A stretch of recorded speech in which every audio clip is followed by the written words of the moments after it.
Good morning and welcome to another week of Sunday School in lockdown. I don't know if you know this, but there's a big construction site just next door to the church. And they're shut down at the moment, but for a long time they were really noisy. The drilling and the cranes going. It was really disruptive when I was trying to get anything done here. And sometimes I thought, maybe I should give them a taste of their own medicine, right? Maybe I should go up to the fence. I've got this big speaker here. Maybe I'd play some music really loudly, and when they were trying to talk to each other, they'd be bothered by my music just like I was bothered by them. Or even better, I've got this huge speaker here that we could play and really drown things out. But then I started thinking, is that really the right thing to do? Or is it better for me to forgive them? In our parable today, Jesus talks about forgiveness. There's three characters in our story in the parable today. The first character is the master or the king. The second character is the servant. And the third character is the servant's friend. The servant owed the master a lot of money. And I'm talking a lot of money. He owed the master 10,000 talents. Now, a talent was a lot of money in itself. A talent was 20 years' wages. So if the servant owed the master 10,000 talents, and a talent is 20 years worth of wages, that must be 200,000 years worth of wages. It was about $8 billion. That's a lot of money. I don't know how this servant was planning to pay back the king. I don't even know how this servant racked up that much debt in the first place. But when it came time for the master to ask the servant to pay him back, the servant didn't have the money. Obviously, the servant didn't have the money. And the servant said to the master, "Please, master, please give me more time to get the money. Give me just a bit more time to get all this money together. I'm begging you."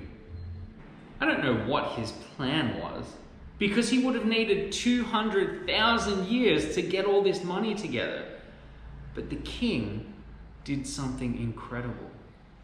The king said, "I forgive your debt. I forgive you." Those 10,000 talents, the 200,000 years worth of wages, that $8 billion, you don't have to pay it back. You don't have to pay anything back because I forgive you. That's pretty incredible. What mercy this master showed to forgive his servant this debt. Now, if you were that servant, how would you be feeling? I'd be pretty happy. I'd be pretty chuffed. I'd be leaving there, going home to tell my family this amazing thing the master had done for me. But as he was leaving, this servant ran into his friend. And this friend, maybe not the right word, but this friend owed him some money. Nowhere near as much money as he owed the master. He owed him about 3 months worth of wages, about $10,000. So still a lot of money, but nowhere near what the first servant owed the master. When this servant ran into his friend, he said, "You owe me some money. I need you to pay me back." And his friend said, I just need a little bit more. I don't have the money, but if you just give me a little bit more time, I'll be able to pay you back. Please, I'm begging you, just give me a bit more time. Does that sound familiar? It's actually what the servant said to the master. When the servant said to the master, "Please give me more time," what did the master do? He forgave him his debt. But when this friend asked the servant, "Please give me more time," the servant didn't do the same thing. The servant didn't say, I forgive you. In fact, the servant said, if you're not going to pay me back right now, I'm going to go off and I'm going to have you thrown in prison. Because that's what happened to people who couldn't pay their debts back in this time. They got thrown in prison. And so that's what he did. He went off and had this friend thrown in prison because he couldn't pay back his debt. Even though he'd just been forgiven this massive debt by the master. Now, word got back to the master. The master heard about this. And he called the servant back in. And he said, you wicked servant, I've just forgiven you this huge debt that you would never be able to pay back. And instead of forgiving your friend, you've had him thrown in prison. And the master said, because you've done this, because you haven't forgiven your friend after I've forgiven you, I'm going to have you thrown in prison as well. I'm going to treat you like you treated your friend. And that's what he did. You know, all of us owe God a debt. And it's a debt we can never pay back. We owe God a debt because when we sin, we deserve a punishment.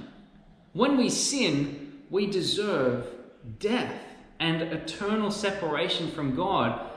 That's not something we can ever pay God back. But God does something amazing. God forgives our debt by sending Jesus to pay that debt in our place. Because Jesus died on the cross, our debt has been forgiven. We can be in heaven with God. We don't have to be separated from God because of our sin. But God wants you to do something. God wants you to forgive others like he forgave you. When you feel like someone has done something wrong against you, maybe they've taken something of yours without asking, maybe they've said something mean to you or they've been rude to you, just remember that you've done the wrong thing against God and God has forgiven you. So when you feel like someone has done something wrong to you, just ask yourself, what would God do? Would God hold that against them? Or would God forgive them like he's forgiven you? Let me pray. God, we thank you that you forgive this debt that we could never pay you back. God, we thank you that you sent Jesus to die on the cross and pay that debt in our place.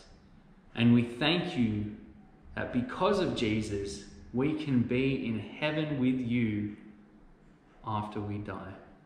Amen.